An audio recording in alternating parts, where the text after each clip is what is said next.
Hello everyone, and welcome yet again for another Total Warcast. I'm your host Daily, reporting, almost live from Snowtops, Norway, and this is episode 20. Yes, we're at episode 20 now, and actually it's, I never thought we would reach episode 20, but we did, so hooray. Today is actually quite a specific episode. We're going to talk about a mod, The Great War. Yes, it's gonna be fun.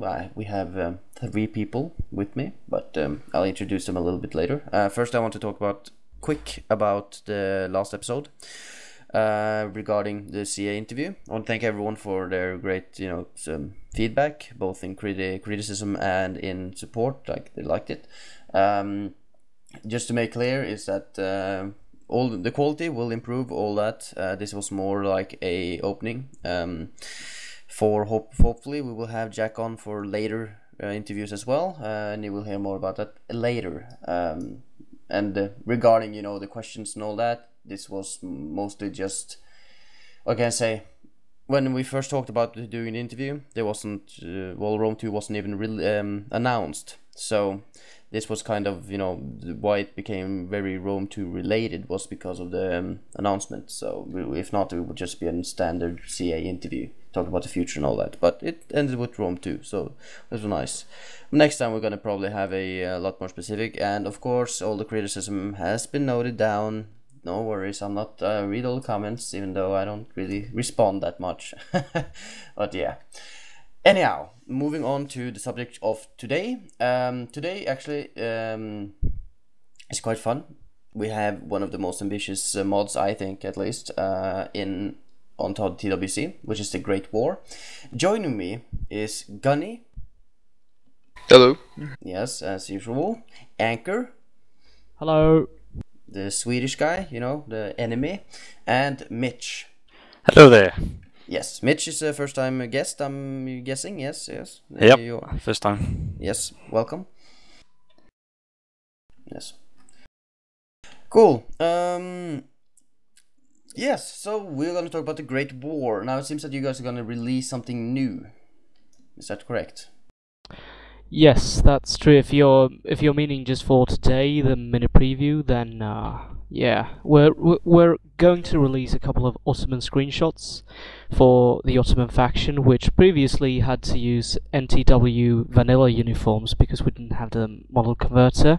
But now that we have that and everything is amazing, we've been able to implement specifically Ottoman headgear and uniforms and such, even the German weapons that they used, and we've put screenshots up of them in this mini preview. Yeah. As Aanker said, I'll be putting up right now. They will be showing the different screenshots, and it will go in a rotation for a couple of minutes. So just keep watch right now, and we'll get it. So yeah, let's see. Okay, let's explain to people. Let's say that there's a person who has never heard about the Great War. Can one of you explain what is the Great War? Yeah. Basically, it's a mod, a total conversion mod that aims to convert Napoleon Total War into a World War I time frame. We've basically focused on the European campaign, and we're converting it so that all the units have changed textures, models, brand new features such as tanks, things like that. And then you got the campaign, so the land will be as it was in 1914, things like that. Diplomatic stances will be the same. It's pretty much, as I said, a total conversion for World War I. So one of the most ambitious mods, actually, on TWC. Definitely. We're trying to do some things that have never been done before. I mean, tanks are something I thought I'd never see in Total War, but they're already in, so... Yeah, that's quite cool, to be honest. That's... when last time Aanker was on, he was on and he talked about it. It's like I was jaw dropping and what? You have tanks? Really funny. So talk about last time. How far have you gotten into the development process since Aanker was here on the last time talking about the Great War? Well, right now we're sort of reaching the penultimate stage. We're in the beta testing for our next release, which is 5.0, and that's sort of the big release. It's our biggest ever release. It'll release all of the textures and models. Literally, it'll release everything that like you would expect from a total conversion. So that's what we're working towards right now. We've just reached the beta stage, so we're going to do some in-house beta testing with some testers, fix all of the bugs, get everything set, and then we'll be ready for release pretty much. Dear Lord, dear Lord. You know, I have to keep updated on that when that comes out. Check all the content for it. Yeah. So, okay, so this time around, like you said, but is there anything specific that you have worked towards? Was there any goal that you said, okay, this is what we're gonna do? This we need to have in. Was there anything specific that you... Well, I mean, the specific goal for 5.0, I think, when we set out from 4.5, which was the latest big, release, was that the mod still felt pretty much like vanilla Napoleon. I mean, obviously there were quite a few adjustments that made it more World War One-ish, but there was still a lot that we wanted to do to make it a definite World War One experience for Total War, and that has sort of always been the goal for 5.0. It's supposed to be a full release. It's supposed to be, a big, grand, epic World War One experience, and that's been the goal we've been working on ever since 4.5 was released. Yeah, that's something we talked about last time, with the artilleries playing a big part, it's it's quite devastating for infantry.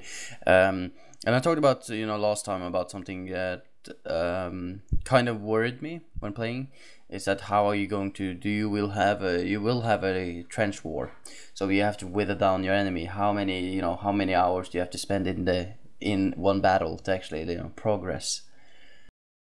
Oh yeah, well, trenches are sort of the biggest problem we're facing right now. Everyone, when they think of World War One, they think of trenches, and naturally, that's something we'd really like to have into the mod. But unfortunately, it is a very hard aspect to put in accurately, just simply due to the engine that we're working with.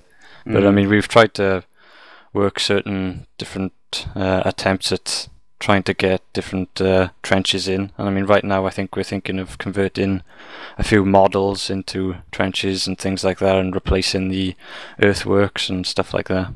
But that's a very much work in progress thing that we're trying to get right. Yeah. Yeah, but when you have gotten that far, when you compare modding now to the old days, you can really see.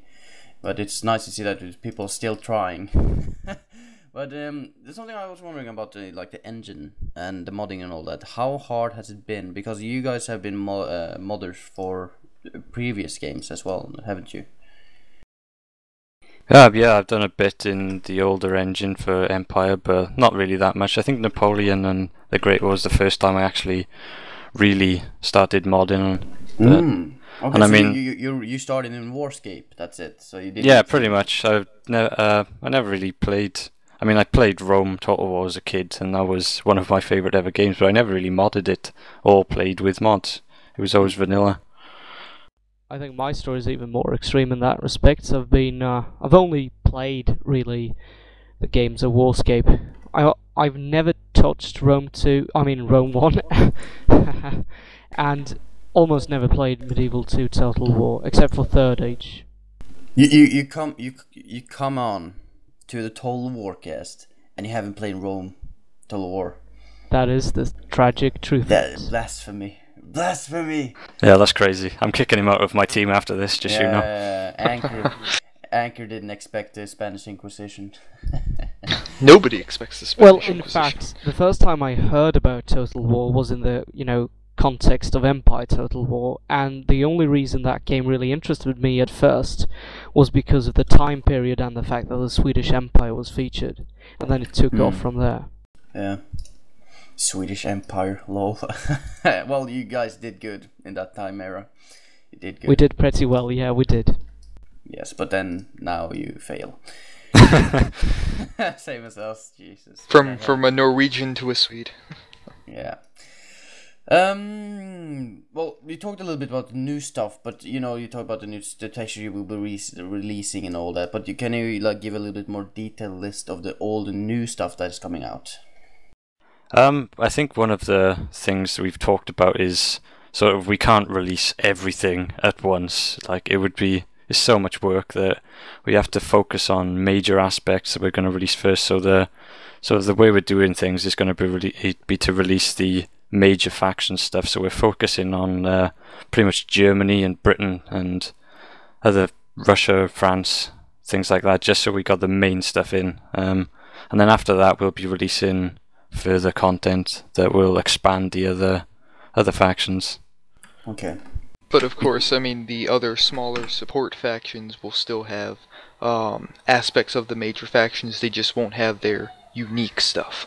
Oh, right, yeah. I mean, in a lot of cases, some factions will use the other technology of the major factions anyway, but like you say, we will eventually get around to introducing all of the faction-specific stuff, even for the smallest of factions.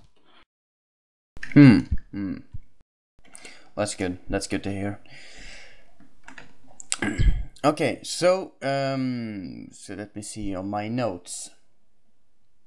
Okay, so well, since you seem like a very good, like a efficient team, I was wondering a little bit about like getting the things done. How do you feel that you're nearing completion of the mod, or do you feel that it's just now you're at the edge of Mount Everest and you're gonna climb it now? Well, I think it's a bit of a periodical, curve sort of thing, because when you start out, it's almost like an inverse hill. It's like a valley in terms of work inputs. In the beginning, you think that, wow, we're going to do this new release now, 5.0, get to work, everyone, do everything. And then that sort of wears off as you face the reality and challenges of what you're trying to do.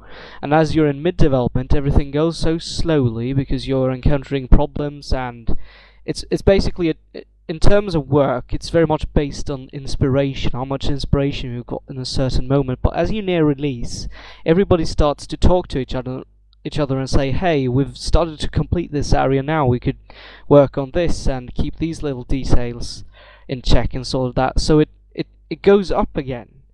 And that's where we are right now. We've been doing a ton of work this last month, I think, and as we started out, we did a lot of work as well. But it's still very much driven by inspiration. That's good. Yeah. Regarding, you have, what can I say? How is the input from all of the team? Is it everybody can have their say in what's get added, or is it like a dictatorship? Well, I'd like for it to be a dictatorship. I'm not gonna lie, but no. It's more so actually a diplomacy kind of thing. Not diplomacy, sort of everyone gets their input, everyone gets to say their opinion, and then anarchy. We sort of, anarchy. I think that's a good way to describe anyone it. who's ever been to the political mod pit or political enemy would feel at home in our dev forum. Oh my god, dude! No, that would be really horrible. I don't really feel at home in the political mod pit. I think you just scared Daily. Yeah. I was down there, but there were so many smart people, so I'm leaving. Well, I mean, the thing that really binds us together, I think, is that we like to debate almost every little detail, every little gameplay aspect, and try to come to the perfect solution. And that often involves a lot of compromise, a lot of discussion, and ultimately we reach the best decision possible for the mod. Huh. Okay, so basically you argue almost over every little small detail? Pretty much, yeah. I mean, we argue, but then in the end we sort of come to the conclusion that we all do what's best for the mod in the end, regardless of our own opinions. So. No, the French will have those kind of hats. No, they will have that color or nah. Yeah. Yeah. Sounds like horror. Sounds horrible. But then they probably have those guys that doesn't say anything at all. Just release stuff. Well, everyone in the team is pretty vocal, so you can imagine the discussion sometimes. Yeah. How many people is it on team at the moment? I'd call it 4 core developers. I mean, you've got sort of myself doing the campaign and the scripting. You've got Aanker doing the texturing. You've got B-Dizzle doing the modelling, and then you've got King Sama doing the majority of the database work. So they're the four core members, but we've got obviously a lot of other people, such as Gunny. Gunny's in there, and Gunny always puts his input in, and then we've got beta testers and other smaller developers who do things like music and stuff like that. Also an honourable mention for Jost, who sort of left the dev team for a while, but then came back and now is working hard on introducing a lot of these polishing details, but also some major things that really tidder the mod up. Yeah, he's sort of the miscellaneous guy. He does the things that nobody else thinks of, and in the end, he sort of really does have quite a big impact. I mean, he does some amazing work. Well, when you say Jost, isn't that the Hedge Knight? Yeah, we all call him Jost because that's his old name. That's I remember from the Minecraft server. Yeah, it's called Jost, and we all call him Jost. But then it's the Hedge Knight on TWC, so really confusing. His kind of work, though, it leads to being able to see intestines coming out of big artillery strikes and stuff. Yeah, like that. I mean, lots of hands, lots and lots of hands. Lots of hands. His last work was the blood, sort of the blood mod that he's implemented, and I think you'll be able to see them in the screenshots. This should be on screen right now. There's quite a few blood shots. Oh yeah, okay. Well, I can add them again here. Okay. A little bit more work for me. Thanks, Mitch. No problem. Yeah, so it's not really that many pictures, but well, as people have noticed now. But yeah, next time we might actually have gameplay, which would be really cool if we could do. We're thinking about doing a multiplayer battle commentary, so that could probably be arranged. Even you could perhaps participate in that if you want to. Well, I'm not saying no. I have Napoleon Total War, so. You better. Yeah, yeah. So Gunny, like Gunny is not on the Total Warcast today as a co-host. He's on here as a guest because he's part of the Great War team. But Gunny, you're more of a mentor, not a mentor. But I'm a lesser member of the team that just sort of puts an input. And I was supposed to be helping Sama with the units, but he just never really. So you are a support column. You know, I'm support, yes. You are support, good. Support guy. Mostly moral support at this point, but whenever we face this debilitating or entirely outright annoying problem in the database files or while texturing the atlas, and we just feel like crying, we go to Gunny and just cry on his shoulder. Yeah, I do that as well. Or am I still doing the option for having all faction stuff in their native language? Yeah, I mean, we've got one of the features for 5.0 is a launcher, so. Will we have Norwegian naval people in it? No, we've decided to remove Norway. I'm not a fan of. It's understandable if you want to. I'm not a fan of Norwegians myself. The landmass isn't even on the map anymore. Yeah, we edited the campaign.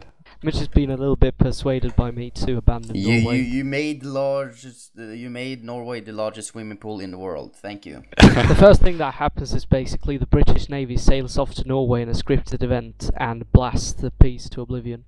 And it's not even water; it's just a large void that sucks the life out of everything that goes there. Well, that's how it is now. So. So.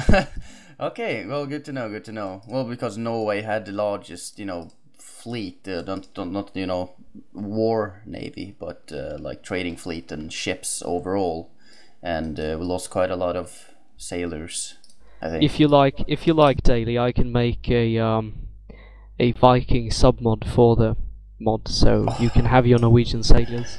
I could go raid the English countryside. That would be awesome. Well, you could try with wooden ships versus the dreadnoughts and stuff, but... wouldn't that be like if we followed the samurai? That would be awesome. Get B-Dizzle to make them axes and replace the sword texture with them. Nice. Well, anyhow, moving into, in the Great War, I talked about, I think I asked Aanker the same question last time, but I'm gonna ask you, Mitch, as well. What is the thing you're most proud of in this mod? Oh, that's actually a tough one. That is a really tough question. Yeah, I can be deep. You can be deep. You've been practicing, okay. Wow, that is tough. I don't know. It's I wouldn't go so far to say my own work. Definitely not. Probably the models and the textures. I mean, the models and the textures are quite easily enough work like what a normal game developer would do, and these guys are doing it for free, and they're doing it to an amazing standard. So definitely the models and the textures, I'd say, they just look pretty amazing.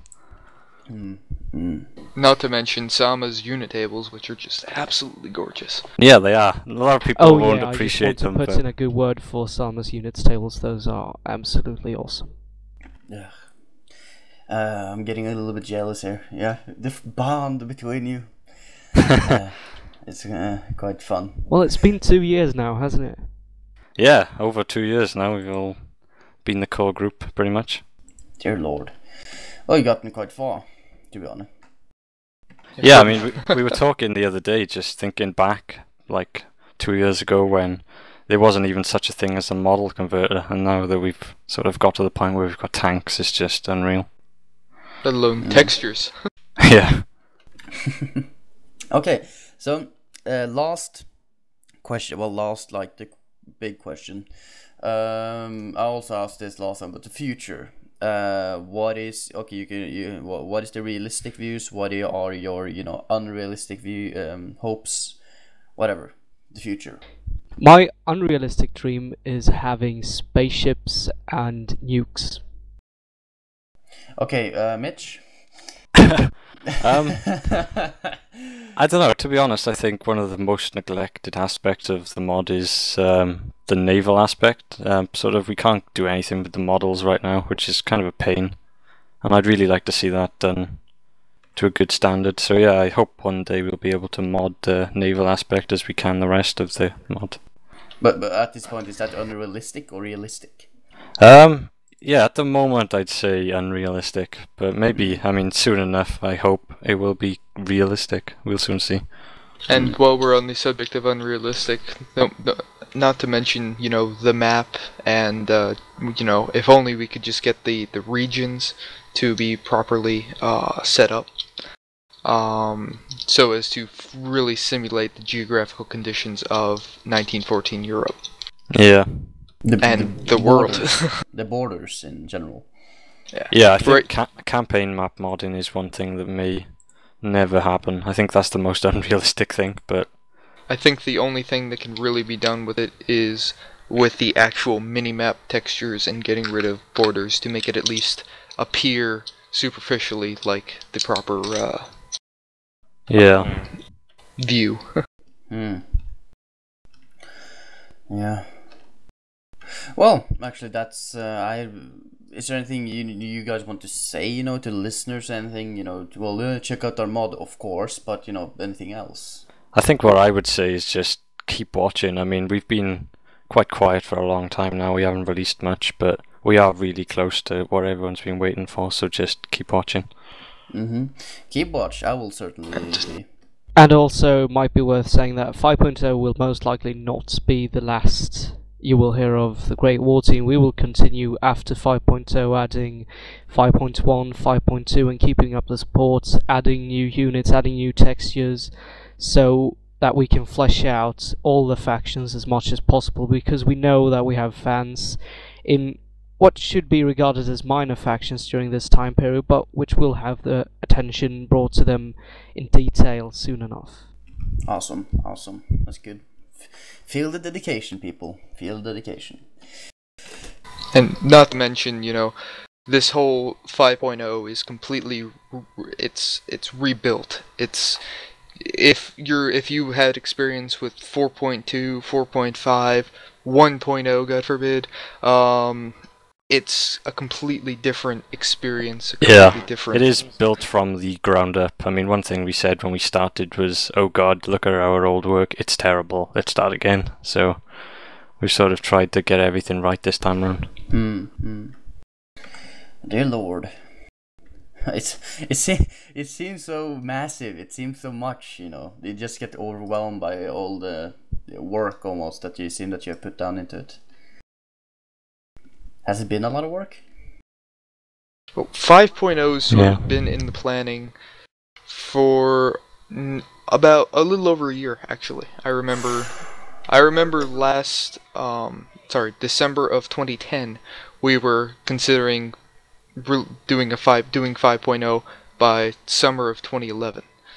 So yeah, I mean, things come along, like the model converter. That was something that was introduced, and then we sort of obviously changed what we wanted because we could do new things and stuff like that. So it went from, introducing textures of Pixelabin to actually being able to have use Bdizzle's beautiful Pixelabin models and kepis and all sorts of artillery and awesome stuff like that. yeah. Yeah, it's awesome. But yeah, actually, then I'm done with asking all the questions. Actually, are you guys happy?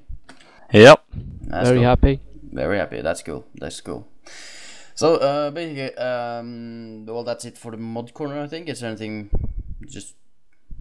more you want to add?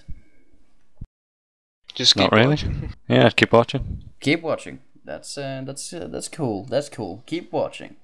So the mod corner is over. I'll post a link to the Great War forums in the description thing, and of course in the thread, to Warcast thread. Moving on. So basically, what we have here, I wanted to do a little forum frenzy today, meaning that I want to discuss some of the things. I didn't want to do a news bucket because that takes a lot of time, and I didn't feel I want to focus on the mod corner. But today we're gonna actually do a couple of topics, and the guys have actually said yes to joining me for that one as well. So that's cool. First thing I just want to say is that for those who haven't keeping attention, Star Wars: The Old Republic, which I played around when it came out, like in February and onwards for a couple of months, is going free to play. Seems that the EA has decided that the monthly subscription fee is not working for it, and it's going free to play now in I think it was in October. I'm not sure, I can't remember. So yeah, people are calling it the Titanic, and they said that it has sunk. So Well, you see, I was waiting the whole time for it to start going free to play. And Yeah. I wasn't gonna buy, some MMO that I have to pay a monthly fee for. It's just Yeah, I'm just going to say... Oh wait, go on, Mitch. Yeah, when I first saw it, I thought, wow, this looks pretty cool. This is something I would like to try. But then the monthly thing always puts me off, so I might try it now that it's free. it's like a box of chocolate. You never know what you're gonna get, but then you eat the chocolate and it tastes, it doesn't taste bad, but you kind of get, oh, okay, it's just chocolate. It's not like some, Well, I think the thing with free-to-play in this case is that it's too late. The game is designed for being a monthly subscription. The developer has made it so that you need to continue paying to continue playing, because everything you do is also stretched out in time. That's at least how I know it was with World of Warcraft. Don't know if it's the same with this game, but I would suspect that it is that way, because when you make something free to play, it's just going to... They did design it for the purpose of adding continuously new stuff, like they did with World of Warcraft, and people were calling it the WoW killer and all that. And yeah, let's see, that didn't go that way, sadly. And also, didn't they kick the entire all of them, BioWare? Didn't they kick everyone? I think they did. The guys who worked on the Old Republic, all of them got fired. Wow, I didn't know that. No, I didn't know that either, but honestly I wouldn't be too surprised considering the way EA is headed at the moment. Let me see a list. This is quite insane. Okay, I'm going on to Rock Paper Shotgun because there was a wait. While you do that, though, I played Star Trek Online, which went free to play quite a bit. And the best part about that is you get to choose which chocolates you take. It's not just buying a box and, you get this, this, and this. You get to choose the ones that aren't filled with toothpaste. Well, I'm just going to say that I think personally that the great era of monthly subscription games is over. At least in terms of huge projects, simply because players are now more spread out across several games. There's no large one game that will conquer and rule them all, a la World of Warcraft. And it's just that it doesn't match today's player, World of Warcraft was all about grinding. it takes time to do something because that's how the monthly subscription thing works. It wants you to keep playing over a long time. Yeah. And I think that that's going away. The modern society isn't interested in that. It's interested in a quick experience. It's interested in quick action. That's why I think that, I mean, it sounds a bit prophetic, it might be wrong, but I think that Guild Wars 2, for instance, is an indicator of what's coming. Yeah, well, I'm not going to go into that today, but this is the thing that I feel very much about, you know, World of Warcraft. When that came out, it was revolutionary in the way that they fine-tuned, you know, the way that MMO worked and just the grand scale of it, and it really cooked a lot of people in the early beginning. And like you said, like the whole nature of the game, saying that you have to keep on playing, and then people keep on playing because it takes so long. Like, for example, leveling from 1 to 60 or 1 to 85, you know, it takes a lot of time, and then you have end game. And also, so it's like keep on, of course, it like the whole system is based off of keeping people on. But with the Old Republic was that it was, you know, it was such a dead game. There was no people at the end game, and there wasn't really an end game catering, you know, to the hardcore players. At least how I felt.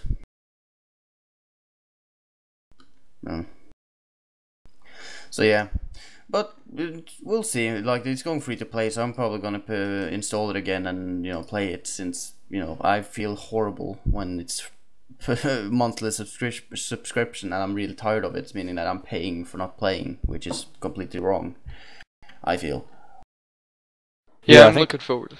That's the worst aspect of paying to play, I think, is that you're sort of under pressure almost to get your money's worth. Exactly. I was, you know, and I remember when I was like 100 Norwegian kroners, like, oh my god, that's so much money. Now, you know, god, yeah, now I work, so it's not really worth that much.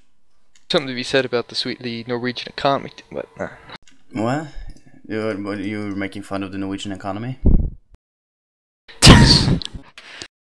Is there such a thing as a Norwegian economy? Yeah. Well, Aanker, you're aware that there are 100,000 Swedish people in Norway working because there's no work to be found in Sweden. Shh. Yeah. I told you, sit down and shut up. Hey, who ruled who? Hey. Hey, that's a long time ago. We're talking about present. I didn't live then. Okay. But then, yeah, that's it. That Tortanic has... well, I think that Tortanic is really a horrible name for it now. You know, people have lost their jobs. You know, people who toiled and put so much time into it, and then EA gave them pressure, so they couldn't finish the game completely. And then it was like this huge disappointment, and people then they lost their jobs. You know, it's a really horrible story, to be honest. But that's it. EA is the devil, as someone said. See it the right way. The way EA is going to, you know, distract players from the game experience and just make players less eager to buy EA games, and eventually they will have to change their manners. So hopefully it's going to go better. Isn't their stocks falling? I've read something about, you know, their stocks is just rocketing towards Yeah. I thought I read something like that as well. They're having some financial troubles. Oh well. I don't really care. Yeah. Hmm. I miss the days of Medal of Honor Allied Assault. Yeah, those were the good old days. Yeah. But oh well. Well, you see the same trend in all the big, all the big publishers. So. Yeah, as the market grows larger, it's more and more pressure to just, you know, throw games out there and making those money. Well, I read money, these money. interesting posts on the subject, which basically said that publishers are getting, you know, they're basically getting antiquated due to software such as Steam, because the publisher is basically no longer necessary for a game to be released. But I don't know. Might be that, might be something else. yeah, and you can see EA was trying to diversify a bit with their Origin stuff that came with Battlefield 3 and so on. But yeah. Well, to be honest, it's really, what can I say? That's probably my biggest thing that I hate about Battlefield 3 is Origin and the battle log.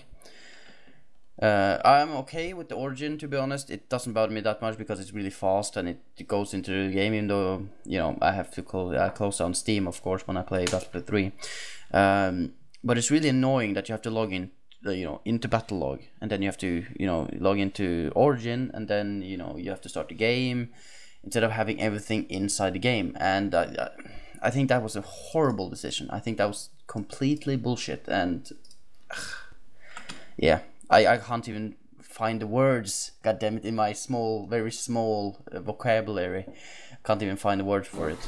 But I mean, it's the future of those kind of really games for the PC in general. You know, a program to manage, run, update, even buy the games. It's gonna make PC publishing very antiquated. And look at Paradox. Most of their sales are now on through electronic means. I don't even think that they're making discs of stuff like Crusader Kings 2 anymore.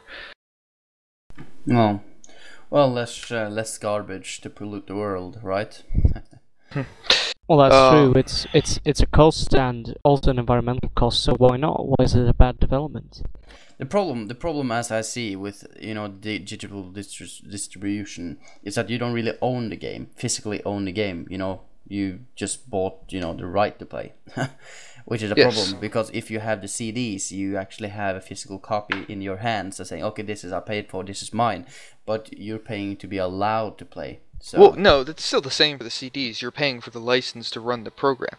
The thing, though, with stuff like Steam is if you lose your Steam account, well, there goes all your money that you just spent on Steam games. God, don't even say it. That's so much. I know cash. it's frightening to think about. Yeah, I should stop being lazy. But you know, when you're sitting here on a Sunday evening, you know, and it's sale, and there's a game that you're wanting to play because you're bored, and then you know how easy it is just to press, and then boom, I got the game downloading, and I have fiber, so it's just poof. And now I have no more money. Well, that was how it was before I got a job. It was like buying a game was a huge investment, and I had to really think about it because, okay, do I have enough money for food next week? Okay, on that level. So welcome to the life of a poor student. Yeah, but yeah, I'm not a student now. I got a lot of cash flowing around, so that's good. Okay, well, we have to move on. If not, we're never gonna be done. Next story is it's about Dishonored. Now it's gonna be quite quick, this one, but it's kind of something that really infuriated me. Dishonored is being made by Arcane Studios, I think, but the publisher is Bethesda, and what they have done is that they have they have decided to give pre-order bonuses to different stores. Now the same thing as they did with, for example, the Fall of the Samurai, where you pre-ordered it from a different, well, depending on where you ordered it from. For example, with Steam, you got the Sioux faction. They've done the same thing with Dishonored, but it's retail stores. So basically you have 6 different releases for a game, and of course there's very small details, but still there's gameplay aspects that they have removed, and then split into 6 different pieces, and then it's gonna release as a, what can I say, bonus for pre-ordering from those sites. Now I'm highly against it when it comes to, you know, stuff like this. Well, just because, you know, for example with Fall of the Samurai, and when they released, you know, and when they released the factions as DLC on Steam later, it was such a high price that, you know, no way in hell I'm going to spend, you know, 14 euros and buying all those factions. Yeah, I think it was the first thing that I actually didn't buy from Total War was the faction packs, just because of the price. I mean, that's pretty crazy. And it would make sense if, like, oh, you're we're just gonna buy one faction, then it's like 340. But if you're gonna buy all of them, you get like 2 factions for free or something like that. Yeah, that would make a lot more sense than what they did. So it's like really annoying when they do things like this, because they actually remove gaming aspects. Now it wasn't like that huge of a deal when you read the news about it, because, you know, what can you say? It didn't seem that important, but there were still gameplay aspects that you will not be able to have at all in the game. And it wasn't just like, visuals or anything like that, like there usually is, but there was like, gameplay aspects and things you could do differently. So that's something that really annoyed me. Yeah, it's not even factions. It's it's different, just abilities and stuff for this Dishonored game. So, but I don't know. This is the trend that we're going into now. That I understand that's something I didn't understand. Well, same with, I remember back in with Red Dead Redemption, and that got a huge shitstorm because it's a long time ago, and people had a little bit more standard at that time. But that was just the costume. That was just visual. You got, you could choose, I think, you could vote for which one was the GameStop pre-order bonus, and that the one that won, that would be the one that when you pre-ordered it, you got it from there. So, a little bonus. I'm okay with giving bonuses for pre-ordering, because you blindly trust something, but I'm against, like taking out gameplay and taking out the content of the game that will actually make you play it longer. For example, with factions in Total War games, and then release it for a sheepishly high price later.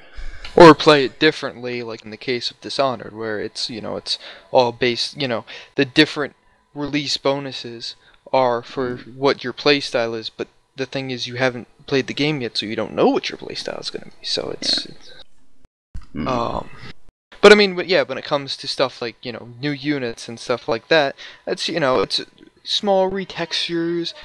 It's not anything you're truly missing out on. It just adds to the experience. That's perfectly fine. But yeah, I don't mind that at all. But still, when you have a game that actually has low content. Like I for example, with I'm saying not low content, but what I say that you have a game that's already lacking in stuff because it's been removed, and for example the DLC trap, that they actually remove a little bit too much from the core game, so people don't really they just, oh, this is bad.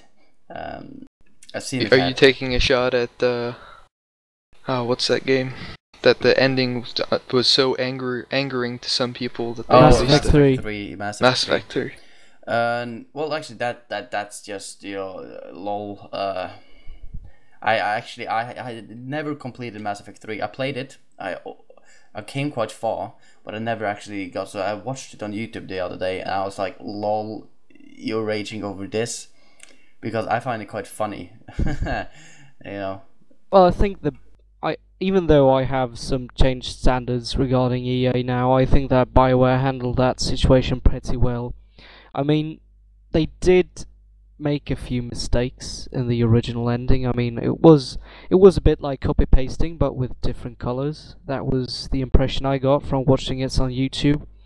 But the way they handled it with the DLC later was much better than, for instance, giving into the indoctrination theory or whatever it was that was popular with it.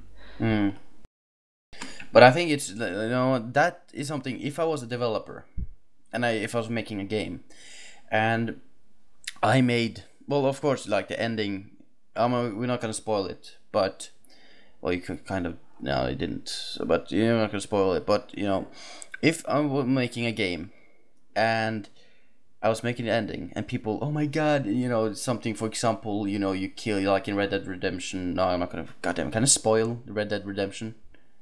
Should I spoil? I'm not sure if I could or should. You could always go ahead and say spoiler warning, I guess.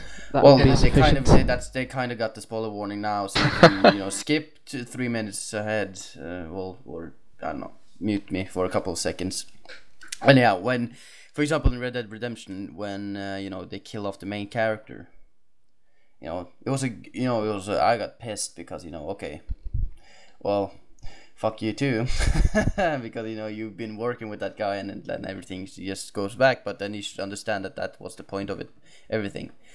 And I'm not sure what they were trying to do that with Mass Effect 3, because it was the ending of it. So they try to like conclude it, and that at least how what you call it. Actually, I feel that developers shouldn't back down, especially on that. They shouldn't back down on that. But it was kind of a shitstorm with Mass Effect 3. Jesus. Well, see, from the good side, nobody's bound to make that kind of mistake again. Yeah. Well, you never know. People don't learn. Never. Ever. So yeah. Ever? Well, ever. Like me. Like I never learn. I was hungover for 48 hours last weekend. Yeah, you never learn. Was it on your bathtub beer? No, actually not. It was on Jack Daniels, actually. Yes, and I can't hold my liquor, apparently. Well, I can, but when it depends on how much liquor there is. And there was a lot of liquor. Yeah, let's just say that it did not bode well. But anyhow, I am officially done. Is there anything you guys want to add? Nope. Well, as we said earlier, keep watching. Keep watching, yeah. I should keep listening to the Total Warcast also. Keep on the news. I want to thank and Gunny. What do you want to say? And keep on keeping on. Keep on keeping on.